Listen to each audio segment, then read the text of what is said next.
அன்புக்குரியவர்களே, தினம் ஒரு தூதன் மொழியாக இந்த நாளிலே உங்களை சந்திப்பதில் சந்தோஷப்படுகிறேன். இந்த நாளிலே சங்கீதம் 102 மகிழ்ச்சியோடு கர்த்தருக்கு ஆராதனை செய்து ஆனந்த சத்தத்தோடு அவர் சந்நிதி முன் வாருங்கள். அப்போ இந்த வார்த்தையை எழுதின தேவனுடைய தாசன் ஜனங்களுக்கு சொல்லுகிற ஒரு அழைப்பு என்னென்னா, மகிழ்ச்சியோடு கர்த்தருக்கு ஆராதனை செய்ய. அப்போ ஆனந்த சத்தத்தோட ஒரு சன்னதி முன்னால் வாங்க அப்படின்னு சொல்லி கூப்பிட்றாரு. ஏன் ஆண்டவருக்கு ஆராதனை செய்ய வர வேண்டும் என்று மக்களை பார்த்து சொல்லுகிறார் என்றால், ஆராதனைக்கு நீங்கள் வரும்போது தான் உங்களுக்கு எனக்கும் நன்றாக தெரியும் கர்த்தரே தேவன் என்று. அப்போ ஆராதனை என்பது கர்த்தரோடு உள்ள ஒரு நெருக்கம், ஒரு உறவு தான் ஆராதனை. அந்த உறவில், அந்த நெருக்கத்தில் தான் தெரியும் இவர் தான் கர்த்தர், இவர் தான் என்னை படைத்தவர். அப்போ படைத்தவரால் தான் படைக்கப்பட்டவைகளுக்கு உண்டான பிரச்சனைகளுக்கெல்லாம் தீர்வு காண முடியும்.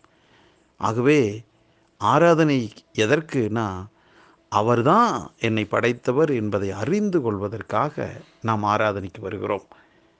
ரெண்டாவது, ஆண்டவருடைய பிரகாரங்களிலே, ஆண்டவருடைய சன்னிதானத்துக்கு வந்து ஏன் அவரை ஆராதிக்கணும்னா, 5வது வசனம் சொல்லுது, அவர் நல்லவராம். அப்போ உலகத்தில் நல்லவர் என்று சொல்லக்கூடியவரை ஆராதிக்கணும். அதே போல் அவருடைய கிருபை என்றைக்கும் இருக்கும், தலைமுறைக்கு இருக்குதான். ஆகவே கிருபை என்பது அளவிட முடியாத அன்பு தான் கிருபை.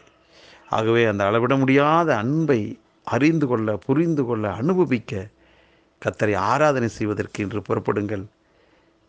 தனியாக, குழுவாக புறப்படுங்கள். உங்களுக்கென்று கர்த்தர் வைத்திருக்கிற சபையை நோக்கி ஆராதனை செய்வதற்கு ஆயத்தமாய் சரியான நேரத்துக்கு செல்லுங்கள்.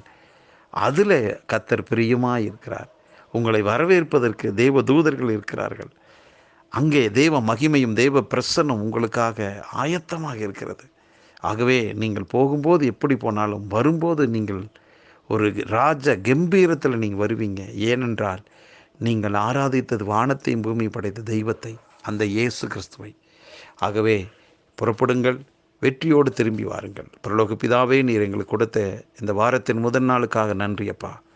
இந்த நாள் எங்களுக்கு முதலாவது கர்த்தருடைய ஆராதனை தான் எங்களுக்கு முக்கியம் என்று சொல்லி, ஆண்டவரே, இதை கேட்டுக்கொண்டிருக்கிற ஒவ்வொருவருக்குள்ளும் ஒரு ஆயத்த உணர்வு உண்டாகட்டும். எங்களுக்கு அதுவே வாஞ்சையாய் விருப்பமாய் மாறட்டும்.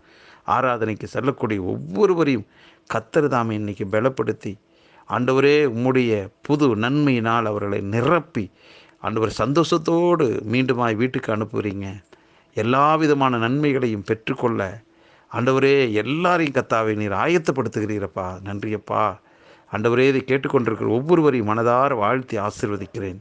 இந்த நாள் ஒரு வெற்றியின் நாளாக அமையட்டும். இயேசு கிறிஸ்துவின் நாமத்தில் ஜெபிக்கிறேன் நல்ல பிதாவே. ஆமென்.